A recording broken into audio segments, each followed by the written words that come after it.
Hello friends, welcome to Mithwari Creation. Free professional online Ari course la இப்போ நம்ம பார்க்க போறது வந்து class 23. இப்போ நம்ம பார்க்க போறது வந்து butterfly stitches. Butterfly stitches போடுறதுக்கு முன்னாடி நீங்க first வந்து ஜரி threadனால வந்து outline நீங்க போட்டு வச்சுக்கணும்.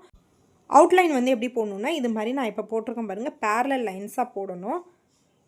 இந்த செயின் ஸ்டிச் போடும்போது நீங்கள் silk thread கூட யூஸ் பண்ணலாம். நான் வந்து உங்களுக்கு அதை வந்து ஐடென்டிஃபை பண்ணி காட்டணும் அப்படின்றதுக்காக வந்து நான் ஜரி threadல போட்டிருக்கேன். இது வந்து உள்ளே போயிடும், நம்மளுக்கு இந்த த்ரெட் வந்து தெரிய போகிறது கிடையாது.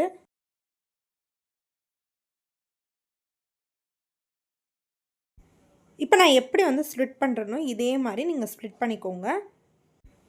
மேலே எந்த இடத்துல நீங்கள் வந்து அந்த லைன் போடுறீங்களோ அதே இடத்துல தான் கீழே இருக்கணும், பேரலாக இருக்கணும். கொஞ்சம் இப்போ பார்த்தீங்கன்னா இது வந்து கொஞ்சம் அலைன்மெண்ட் வந்து மிஸ்மேட்ச் ஆகிருக்கு. ஆனால் நீங்கள் வந்து மார்க் பண்ணும்போது கரெக்டாக வந்து பேரலாக மார்க் பண்ணிக்கோங்க. இப்போ இது வந்து சில்க் த்ரெட் வச்சு தான் போட போகிறோம். சில்க் த்ரெட் வந்து நாட் போட்டுட்டு இப்போ கீழே இருக்குது பார்த்துங்க, கீழே இருக்க பேரலல் லைனில் வந்து அந்த ஜரி த்ரெட்க்கு இன்சைடு, ஓகேவா, அவுட் சைட் கிடையாது, இன்சைடில் வந்து நீடில் இன்செர்ட் பண்ணி த்ரெட்டை வந்து வெளியே எடுக்கலாம். இப்போ நீங்கள் பார்க்குற இந்த எல்லா ஸ்டிச்சஸுமே ரொம்ப இம்பார்ட்டண்டான ஸ்டிச்சஸ். இப்போ அந்த ஜரி த்ரெட் இருக்குது பார்த்திங்களா, அதுக்கு அவுட் சைடு வெளியே இருக்குது பாருங்கள், அந்த இடத்துல திருப்பி வந்து நீடில் இன்செர்ட் பண்ணி த்ரெட்டை வந்து வெளியே எடுக்கிறோம். இப்போ ஒரு லாக் மாதிரி நம்மளுக்கு இந்த இடத்துல ஒரு ஃபார்ம் ஆகிருக்கும், பார்த்திங்கன்னா தெரியும். இப்போ இந்த லாக்குக்கு ஆப்போசிட், ஓகேவா, அதுக்கு மேலே நேராக போகக்கூடாது, சைடாக பார்த்திங்கன்னா ஒரு க்ராஸாக இருக்குது பார்த்திங்களா, அந்த லைனில் வந்து திருப்பி வந்து நீடில் இன்செர்ட் பண்ணி த்ரெட்டை வந்து வெளியே எடுக்கிறோம். அதுக்கு மேலே வந்து என்ன பண்ண போகிறோம்னா நீடில் இன்செர்ட் பண்ணி த்ரெட்டை வந்து ஒரு லாக் மாதிரி நம்ம போட போகிறோம், இன்சைட் அண்ட் அவுட் சைடு. அதே மாதிரி இந்த ஸ்டிச் பார்த்திங்கன்னா எப்படி வரும்னா உங்களுக்கு வந்து மேலே போகும்போது அதுக்கு உள்ளவே அப்படியே போடுற மாதிரி இருக்கும், கீழே வந்து இதை வந்து நீங்கள் எக்ஸ்பேண்ட் பண்ணிட்டு வர மாதிரி இருக்கும். ஓவரால் அவுட்புட் உங்களுக்கு பார்க்குறதுக்கு எப்படி இருக்குன்னா ஒரு எக் ஷேப்க்கு வந்து இது வர மாதிரி இருக்கும். இப்போ நம்ம வந்து மேலே போட்டுட்டோம், மேலே ஒரு லாக்கும் போட்டு இப்போ கீழே வந்து அதே மாதிரி நீடில் இன்செர்ட் பண்ணி த்ரெட்டை வந்து வெளியே எடுக்கிறோம். இது எப்படின்னா வந்து அந்த ஜரி த்ரெட்னால நம்ம லைன் போட்டிருக்கோம்னா அந்த லைனுக்கு உள்ளே இன்சைடு, ஓகே வச்சா, இன்சைடே வந்து இன்செர்ட் பண்ணி த்ரெட்டை வந்து வெளியே எடுக்கிறோம். அதுக்கு அவுட் சைடு வந்து நம்ம சின்னதாக ஒரு லாக் ஸ்டிச் மாதிரி போட போகிறோம். இந்த ஸ்டிச் நீங்கள் போடும்போது அந்த சில்க் த்ரெட்டோட மூவ்மெண்ட் வந்து ரொம்ப முக்கியம். சில்க் த்ரெட் வந்து எந்த இடத்துலையும் வந்து நம்மளுக்கு பிஞ்சு போகிற மாதிரியோ இல்லை வந்து த்ரெட் பிரிஞ்சு போகிறதோ வரக்கூடாது. இந்த ஸ்டிச்சை எங்கெங்கெல்லாம் யூஸ் பண்ணுவோம் அப்படின்னு பார்த்தீங்கன்னா, ஒரு டிசைன் வந்து பட்டர்ஃப்ளை டிசைன் வருது அப்படின்ற போது இதை வந்து பட்டர்ஃப்ளை டிசைனுக்கு வந்து நீங்கள் யூஸ் பண்ணலாம். நெக் பேட்டர்ன் வந்து நீங்கள் வந்து டிசைன் பண்ணுறீங்க அப்படின்ற போது பார்க்கும்போது நெக் பேட்டர்ன் வந்து நீங்கள் சில்க் த்ரெட் யூஸ் பண்ணீங்க அப்படின்ற போது இந்த பட்டர்ஃப்ளை ஸ்டிச்சை வந்து நீங்கள் நெக் பேட்டர்னாக கூட போடலாம், ரொம்ப சூப்பராக இருக்கும். இனிமேல் நம்ம பார்க்க போகிற எல்லா ஸ்டிச்சஸுமே ரொம்ப இம்பார்ட்டண்டான ஸ்டிச்சஸ் தான். இதை வந்து நல்லா ப்ராக்டிஸ் பண்ணி வச்சுக்கோங்க. இது வந்து உங்களுக்கு கம்பல்சரி எல்லா இடத்துக்குமே வந்து இந்த ஸ்டிச்சஸ் வந்து யூஸ் ஆகும். இப்போ வந்து ஓரளவுக்கு நம்மளுக்கு வந்து ஷேப் க்ரியேட் ஆகிருக்கு, எக்ஸ் மாதிரி நம்மளுக்கு வந்திருக்கு பாருங்கள். ஆனால் வந்து கரெக்டாக நம்ம வந்து பேரலாக லைன் போட்டுட்டு அதை கரெக்டாக வந்து ஒரு இன்ச்சஸ் அப்படின்ற மாதிரி மார்க் பண்ணோன்னா அந்த இன்ச்சஸ் ஃபுல்லாக முடிக்கிற அளவுக்கு நீங்கள் வந்து அந்த ஸ்டிச்சஸை போட்டு முடிக்கணும். பக்கத்தில் இருக்கிற மாதிரியே போடலாம். அப்படி நீங்கள் போடும்போது தான் என்ன ஆகுதுன்னா அந்த ஸ்டிச்சஸ் வந்து ஃபுல்லாக வந்து கவர் ஆகி நம்மளுக்கு வந்து ஒரு பட்டர்ஃப்ளை ஷேப் வந்து அந்த இடத்துலையே வரும். இந்த ஸ்டிச்சுக்கு மேலே வந்து நீங்கள் பீட் ஒர்க் கொடுக்கலாம், நடுவில் வந்து உங்களுக்கு ஸ்பேஸ் வரும், அந்த ஸ்பேஸில் நீங்கள் வந்து ஸ்டோன் கொடுக்கலாம், உங்களோட இன்னோவேஷனை இந்த இடத்துல நீங்கள் காட்டலாம். அதே மாதிரி சைடில் அந்த பார்டர் மாதிரி வருது பார்த்திங்களா, இதை முடிச்சிட்ட பிறகு நீங்கள் அந்த பார்டருக்கு வந்து பீட் ஒர்க் கொடுக்கலாம், ரொம்ப சூப்பராக இருக்கும். இப்போ அந்த லைன் வந்து எல்லாம் ஃபுல்லாக நம்ம வந்து ஃபில் பண்ணி முடிச்சிட்டோம். இப்போ வந்து நெக்ஸ்ட் வந்து ஃபர்ஸ்ட்டு செகண்ட் வந்து இப்போ போட்டிருக்கோம். ஃபர்ஸ்ட்டுக்கும் கீழே இருக்க ஃபர்ஸ்ட்டுக்கும் மேலே இருக்க செகண்டுக்கும் போட்டோம். இப்போ கீழே இருக்க செகண்டுக்கும் மேலே இருக்க தேர்டுக்கும் நம்ம போட போகிறோம்.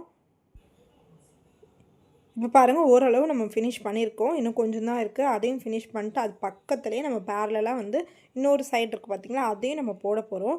அதையும் நம்ம போட்டும் போது இது வந்து கரெக்டாக போட்டிருக்கோமா இல்லையா அப்படின்னு வந்து நம்மளுக்கு வந்து தெரிஞ்சுக்கிறதுக்காக ஒரு சின்னதாக டிப்ஸ் இருக்குது. அந்த டிப்ஸை நீங்கள் ஃபாலோ பண்ணிங்கனாவே ஈஸியாக இந்த ஸ்டிச்சை வந்து நீங்கள் போட்டுற முடியும். நீங்கள் ஒவ்வொரு டைம் வந்து நீடில் இன்செர்ட் பண்ணி த்ரெட்டை வந்து வெளியெடுக்கும் போது நீடிலோட பொசிஷன் நம்மளுக்கு எப்படி சேஞ்ச் ஆகுதோ அதுக்கேற்ற மாதிரி நீங்கள் த்ரெட்டை எடுத்துகிட்டு போகணும். அப்போ தான் உங்களுக்கு கொஞ்சம் கூட கட் ஆகாமல் சில்க் த்ரெட்டில் நீங்கள் ஒர்க் பண்ண முடியும். இப்போ பாருங்கள் நம்மளுக்கு கொஞ்சோண்டு கேப் இருக்குது, அந்த கேப் ஃபில் ஆகிற அளவுக்கு நீங்கள் வந்து ஸ்டிச்சஸ் போடணும். அது வரைக்கும் அந்த ஸ்டிச்சஸ் நீங்கள் எடுத்துகிட்டு போகணும். அதுக்கு தான் நீங்கள் லைன் போடும்போது கரெக்டாக வந்து பொசிஷன் வச்சு ஸ்கேலால் கரெக்டாக வந்து மார்க் பண்ணிங்க அப்படின்ற போது அந்த ஸ்டிச் வந்து உங்களுக்கு கரெக்டாக வரும். பட்டர்ஃப்ளை ஸ்டிச் வந்து கரெக்டாக போட்டிருக்குமா இல்லையான்றதை இந்த ஒரு டிப்பை வச்சு நீங்கள் வந்து தெரிஞ்சுக்கலாம். வேறு ஒன்றும் இல்லைங்க, அந்த ஸ்டிச் நீங்கள் போடும்போது நடுவில் உங்களுக்கு வந்து ஃபார்ம் ஆகுது பாருங்கள், அந்த இடத்துல ஒரு டைமண்ட் ஷேப் வந்து உங்களுக்கு ஃபார்ம் ஆகும். நீங்கள் ஒர்க் பண்ணும்போது கரெக்டாக இந்த இடத்துல அந்த டைமண்ட் ஷேப் வந்து பர்ஃபெக்டாக வரணும். அப்படி வந்துச்சுன்னா மட்டும்தான் நீங்கள் போட்டிருக்க ஸ்டிச் வந்து கரெக்டாக போட்டிருக்கீங்க அப்படின்னு அர்த்தம். இப்போ மீதி இருக்க லைனில் நீங்கள் போட்டுருங்க. இப்போ நான் வந்து எண்ட் நாட் போட்டு இதை ஃபினிஷ் பண்ணி உங்களுக்கு காட்டுறேன். பாருங்கள், நடுவில் நான் ட்ரா பண்ணியிருக்கேன் பாருங்கள். இந்த இடத்துல நீங்கள் வந்து ஒரு டைமண்ட் ஷேப் வந்திருக்கு. இந்த இடத்துல நீங்கள் ஸ்டோன் வந்து ஒட்டலாம். ஃபிட்டிங் ஸ்டோன் கூட இந்த இடத்துல நீங்கள் ஒட்டலாம். இப்போ எண்ட் நாட் போட்டுட்டு இந்த இடத்துல நம்ம பீட் ஒர்க் பண்ணலாம். மிஷின் த்ரெட்டை வந்து கரெக்டாக அந்த சென்டரில் வந்து நீடில் இன்சர்ட் பண்ணி வெளியே எடுத்துகிட்டு அந்த இடத்துல இந்த பீடு இப்போ நான் வந்து 3mm பீடு வந்து இன்சர்ட் பண்ணியிருக்கேன். இதை அப்படியே பீட் லாக் போடுவோம் பார்த்தீங்களா, அப்படி கூட நீங்கள் லாக் பண்ணிடலாம். இந்த இடத்துல நீங்கள் வந்து பீட் லாக் போடலாம். அப்படி இல்லைனா வந்து நம்மளுக்கு வந்து ஏற்கனவே நம்ம எண்ட் நாட் போடுவோம் பார்த்தீங்களா, அது மாதிரி கூட இந்த ஒர்க்கில் நீங்கள் செய்யலாம். இப்போ நான் லைட்டாக வந்து ஒரு ஷேப் வரைஞ்சிருக்கேன் பாருங்கள், நெக் பேட்டர்ன். இது மாதிரி கூட அந்த நெக் பேட்டர்ன் நீங்கள் ட்ரா பண்ணி அந்த நெக் ஃபுல்லாக வந்து இந்த பட்டர்ஃப்ளை ஸ்டிச் நீங்கள் வந்து இம்ப்ளிமெண்ட் பண்ணலாம். ரொம்ப சூப்பராக இருக்கும். நெக்ஸ்ட் வந்து நம்ம மேட் ஃபில்லிங் ஸ்டிச் போட போகிறோம். மேட் ஃபில்லிங் ஸ்டிச்சுக்கு வந்து நான் திலகம் ஷேப் ட்ரா பண்ணியிருக்கேன்.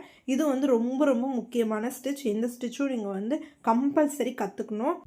மேட் ஃபில்லிங் ஸ்டிச் வந்து பேசிக் லெவல் மட்டும் இல்லைங்க, அட்வான்ஸ் லெவல்லையும் நீங்கள் கற்றுப்பீங்க. அதில் வந்து நீங்கள் ஜர்தோசியை வந்து இதே மாதிரி நீங்கள் ஸ்டிச் பண்ணுற மாதிரி இருக்கும். ரொம்ப ரொம்ப இம்பார்ட்டண்ட்டான ஸ்டிச். இது வந்து எம்போஸ் லுக்கில் நம்மளுக்கு வரும். இப்போ இந்த ஸ்டிச் போடுறதுக்கு ஃபர்ஸ்ட் எடுத்தோடனே திலகம் ஷேப் ட்ரா பண்ணிக்கோங்க. 4ஆக வந்து இதை டிவைட் பண்ணியிருக்கேன். டிவைட் பண்ண இடத்துல ஏற்கனவே வந்து பைப்பிங் த்ரெட் இருக்குது பார்த்தீங்களா, அந்த த்ரெட்டை இந்த இடத்துல வந்து பேஸ்ட் பண்ணியிருக்கேன். நான் வந்து இதில் வந்து ஸ்டிச்சஸ் போர்டில் பேஸ்ட் பண்ணி தான் வச்சுருக்கேன். இப்போ ஃபர்ஸ்ட் எடுத்தோன்னே மேலே இருக்குது பார்த்தீங்களா, அந்த இடத்துல நீடில் இன்சர்ட் பண்ணி ஃபர்ஸ்ட் எடுத்தோன்னே இருக்க அந்த ஃபர்ஸ்ட் வந்து பைப்பிங் த்ரெட் போட்டிருக்கோம் பார்த்தீங்களா, அந்த இடத்துல நீடில் இன்சர்ட் பண்ணி த்ரெட்டை வந்து வெளியே எடுக்கிறோம். ஃபர்ஸ்ட் எடுத்தோன்னே ஒரு செயின் ஸ்டிச் போடுறோம். லாக் ஸ்டிச் போடல, செயின் ஸ்டிச் போடுறோம். இப்போ ஃபர்ஸ்ட் போட்டோம். நெக்ஸ்ட்டு வந்து second line and third line ரெண்டுத்தையும் வந்து ஒன்றா வச்சுட்டு அந்த இடத்துல தேர்ட் லைன் இருக்குது பார்த்திங்களா, அந்த இடத்துல நீடில் இன்சர்ட் பண்ணி த்ரெட்டை வந்து நம்ம எடுக்கிறோம். இப்போ நெக்ஸ்ட் வந்து லாஸ்ட் லைன் இருக்குது பார்த்திங்களா, அந்த இடத்துல நீடில் இன்சர்ட் பண்ணி த்ரெட்டை வெளியே எடுக்கிறோம். இந்த இடத்துல நம்ம வந்து ஒரு லாக் ஸ்டிச் போடுறோம். சின்னதாக ஒரு லாக் ஸ்டிச் போடணும். ஸ்டிச் நீங்கள் போடும்போது கம்பல்சரி லாக் ஸ்டிச் போடணும். லாக் ஸ்டிச் போடலைன்னா இது பட்டன் ஹோல் ஸ்டிச் மாதிரி மாறிடும். இப்போ வந்து நம்ம எப்படி வந்து ஃபர்ஸ்ட் எடுத்தோன்னு போட்டோமோ அதே மாதிரி ஃபர்ஸ்ட் வந்து ஃபில் பண்ணணும். செகண்ட் அண்ட் தேர்டை வந்து விட்டுட்டு அதுக்கு அடுத்து வந்து ஃபோர்த்தை வந்து ஃபில் பண்ணணும். ஓகேவா? அதே மாதிரி தான் பண்ணணும். இதே மாதிரி வந்து 4 டைம்ஸ் பண்ணணும். 4 டைம்ஸ் போட்டு நெக்ஸ்ட் வந்து அதுக்கு அடுத்து நம்ம என்ன லெவல் பொசிஷன் மாற்றுறோமோ அதுக்கு அடுத்த மாதிரி நம்ம மாற்றணும். இதை வந்து ஆஃபாக ஸ்ப்ளிட் பண்ணி நீங்கள் போடுற மாதிரி இருக்கும். இந்த ஸ்டிச் வந்து ரொம்ப ரொம்ப சூப்பராக இருக்கும். இதில் நீங்கள் டபுள் கலர் யூஸ் பண்ணலாம். ரொம்ப ரொம்ப சூப்பராக இருக்கும். இப்போ இந்த இடத்துல இருக்குது பாருங்கள், இப்போ மேலே வந்திருக்கோம்ல, இந்த இடத்துல என்ன பண்ணணும்னா நம்ம வந்து லாக் ஸ்டிச் போடணும். லாக் ஸ்டிச் போடும்போது ரொம்ப சின்னதாக இருக்கணும், பெருசாக இருக்கக்கூடாது. அது மட்டும் கொஞ்சம் மைண்டில் வந்து ஞாபகம் வச்சுட்டு போடுங்க. நெக்ஸ்ட் வந்து கீழே போய் முடிக்கும் போது கீழே வந்து ஒரு லாக் ஸ்டிச் போடணும். மேலே வந்து முடிக்கும் போது மேலே வந்து ஒரு லாக் ஸ்டிச் போடணும். நெக்ஸ்ட் வந்து 4 லைன் வந்து இதை போடணும் அப்படின்ற மாதிரி சொல்லியிருந்தோம். 4 லைன் எந்த ஷேப்பில் இருக்கோ அந்த ஷேப்புக்கு தான் நீங்கள் வந்து அந்த டிசைனை வந்து கொண்டு போகணும். டிசைன் வந்து நீங்கள் மாற்றக்கூடாது. இப்போ 4 லைன் நம்ம முடிச்சிட்டோம். நெக்ஸ்ட்டு என்ன பண்ண போகிறோன்னா, இப்போ வந்து ஃபர்ஸ்ட் எடுத்தோன்னா ஃபர்ஸ்ட்டு, செகண்ட், தேர்ட் விட்டுட்டு ஃபோர்த்து போட்டோமா, இப்போ என்ன பண்ணோம்னா ஃபர்ஸ்ட்டை வந்து லாக் பண்ணிடுறோம். நெக்ஸ்ட்டு வந்து செகண்டையும் லாக் பண்ணிவிட்டு நம்ம வந்து தேர்ட், ஃபோர்த் எடுத்துக்கலாம். அப்படி இல்லைன்னா ஃபர்ஸ்ட்டு 2ஐயும் வந்து நம்ம விட்டுட்டு தேர்டுக்கும் ஃபோர்த்துக்கும் நம்ம போடலாம்.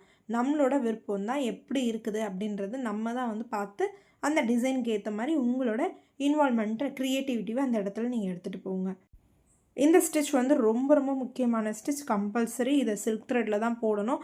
நல்லா ப்ராக்டிஸ் பண்ணி வச்சுக்கோங்க. நீங்கள் வந்து பைப்பிங் த்ரெட் கொடுக்கும்போது நல்லா வந்து ஷேப் கொடுத்துருங்க. அந்த இடத்துல கொஞ்சம் பிசுறாக இருக்குது பாருங்கள், அது மாதிரிலாம் இல்லாத மாதிரி நீங்கள் கொடுத்துட்டிங்கன்னா ஷேப் உங்களுக்கு கரெக்டாக வரும். இதில் நீங்கள் வந்து பீட் ஒர்க் பண்ணலாம். ஓரத்தில் வந்து நீங்கள் பீட் ஒர்க் பண்ணலாம். ஆனால் வந்து இந்த பைப்பிங் த்ரெட் கொடுக்குறீங்க பார்த்தீங்களா, அதை வந்து க்ளூ அப்ளை பண்ணி மட்டும்தான் கொடுக்கணும். இதில் நீங்கள் வந்து ஸ்டிச் போடக்கூடாது. இப்போ இதே மாதிரி நம்ம வந்து ஃபர்ஸ்ட் எடுத்தோன்னா ஃபர்ஸ்ட்டு போட்டோம், செகண்ட், தேர்டை விட்டுட்டு ஃபோர்த்து போட்டோம். நெக்ஸ்ட்டு நீங்கள் அந்த இமேஜ் வந்து நீங்கள் எடுத்துகிட்டு வரீங்க பார்த்தீங்களா, அப்போயே வந்து எந்த லைனை வந்து நம்ம விடலாம், எதை வந்து இப்போ நம்ம கவர் பண்ணலாம் அப்படின்னு நீங்கள் பார்த்தீங்கன்னாவே தெரியும். அதுக்கேற்ற மாதிரி உங்களோட ஸ்டிச்சஸை நீங்கள் வந்து போடுங்க. இந்த ஸ்டிச்சை நீங்கள் போட்டுட்டு வரும்போதே உங்களுக்கு ஒரு ஷேப் கிடைக்கும். பார்த்தீங்கன்னா வந்து எம்போஸ் லுக்கில் வந்து உங்களுக்கான ஷேப் கிடைக்கும். அலைன்மெண்ட் மாற்றுறது நம்மளோட இஷ்டம். ஆனால் ஒரு டைம் வந்து கரெக்டாக போடணும். ஆனால் போடுற லைன் வந்து 4 லைன் கம்பல்சரி போடுற மாதிரி போடணும். 4 ஆர் 5 லைன் போடுற மாதிரி போட்டிங்கன்னா அது பார்க்குறதுக்கு நம்மளுக்கு லுக் நல்லாயிருக்கும். இதே மாதிரி லாஸ்ட் வரைக்கும் நீங்கள் போடணும். ஃபர்ஸ்ட் எடுத்தோன்னே போடும்போது ஃபர்ஸ்ட் ரோ வந்து கவர் ஆயிரும். நெக்ஸ்ட் வந்து செகண்ட், தேர்ட் லைன்லேருந்து நீங்கள் போடுற மாரி இருக்கும். ஒரு வாட்டி இதே மாரி ஒரு ரோ உங்களுக்கு கவர் ஆகி ஒரு சின்னதா ஒரு ஸ்பேஸ் கிடைக்கும். லாஸ்ட்டில் வந்து அந்த இடத்துல எண்ட் நாட் போட்டு இதை ஃபினிஷ் பண்ணணும். இப்போ பாருங்கள், ஃபர்ஸ்ட் லைன் வந்து நம்ம கவர் பண்ணிட்டோம். செகண்ட் அண்ட் தேர்ட் மட்டும், செகண்ட், தேர்ட் அண்ட் ஃபோர்த் மட்டும் இருக்குது. இப்போ அதே மாதிரி ஒரு லைனை வந்து நீங்கள் வந்து குறைச்சி போட்டுட்டு வரணும். ரொம்ப சூப்பராக இருக்கும் இந்த ஸ்டிச் பார்க்குறதுக்கு. நீங்கள் போட்டு பார்த்தீங்கன்னா டபுள் ஷேடடில் போடுங்க, ரொம்ப சூப்பராக இருக்கும். இதே மாதிரி இந்த ஸ்டிச்சும் நீங்கள் ப்ராக்டிஸ் பண்ணிட்டு குரூப்பில் வந்து உங்களோட இமேஜ் வந்து சென்ட் பண்ணுங்கள். இதுக்கான ப்ராக்டிஸ் இமேஜ் வந்து நான் அட்டாச் பண்ணுற வீடியோ லாஸ்ட்டில். அதை பார்த்துட்டு அதையும் நீங்கள் ப்ராக்டிஸ் பண்ணி குரூப்பில் சென்ட் பண்ணுங்கள். இது வரைக்கும் நீங்கள் நம்ம சேனலை சப்ஸ்கிரைப் பண்ணால் சப்ஸ்கிரைப் பண்ணிக்கோங்க. கூடவே இருக்க அந்த பெல் ஐக்கானை கிளிக் பண்ணிட்டீங்கன்னா நாங்கள் எப்பப்போ வீடியோ போடுறோமோ அப்பப்போ அது உங்களுக்கு நோட்டிஃபிகேஷனாக வரும். இப்போ பாருங்கள், இந்த ஸ்டிச் வந்து நம்ம ஓவரால் ஃபில் பண்ணியிருக்கோம். இந்த ஸ்டிச்சை நீங்கள் பார்க்கும்போது எப்படி இருக்குன்னா, ஒரு மேட் ஃபில் பண்ணால் எப்படி இருக்கும், மேட்டோட பார்த்தீங்கன்னா கீழே ஒரு லைன் மேலே ஒரு லைன் அப்படின்ற மாதிரி இருக்கும் பார்த்தீங்களா, அது மாதிரி தான் இந்த ஸ்டிச் இருக்கும். இது ரொம்ப ரொம்ப இம்பார்ட்டண்டான ஸ்டிச். நல்லா ப்ராக்டிஸ் பண்ணிட்டு குரூப்பில் வந்து உங்களோட இமேஜை சென்ட் பண்ணுங்கள். இப்போ இந்த ஸ்டிச் வந்து நம்ம ஃபினிஷ் பண்ணிட்டோம். லாஸ்ட்டாக வந்து எண்ட் நாட் போட்டு இதை வந்து இது பண்ணலாம். ஒரு ஸ்டிச் நீங்கள் போடும்போதும் கம்பல்சரி எண்ட் நாட் வந்து நீங்கள் போடணும். அந்த எண்ட் நாட் வந்து கரெக்டாக போட்டிருக்கீங்களா அப்படின்றத நீங்கள் பார்க்கணும். லைட்டாக நீங்கள் வந்து எண்ட் நாட் வந்து லூஸாக போட்டிங்க அப்படின்றபோது நீங்கள் போட்ட எல்லா ஸ்டிச்சுமே உங்களுக்கு பிரிஞ்சு வந்துடும். இப்போ இந்த ஸ்டிச்சை வந்து கொஞ்சம் எம்போஸ்டாக காட்டுறதுக்கு ஓரத்தில் வந்து ஜரி த்ரெட்னால நம்ம வந்து ஃபில்லிங் பண்ணிக்கலாம். நீங்கள் வந்து ஜரி த்ரெட் யூஸ் பண்ணலாம், அப்படி இல்லைன்னா பீட் ஒர்க் கூட இதில் நீங்கள் கொடுக்கலாம். ரொம்ப சூப்பராக இருக்கும்.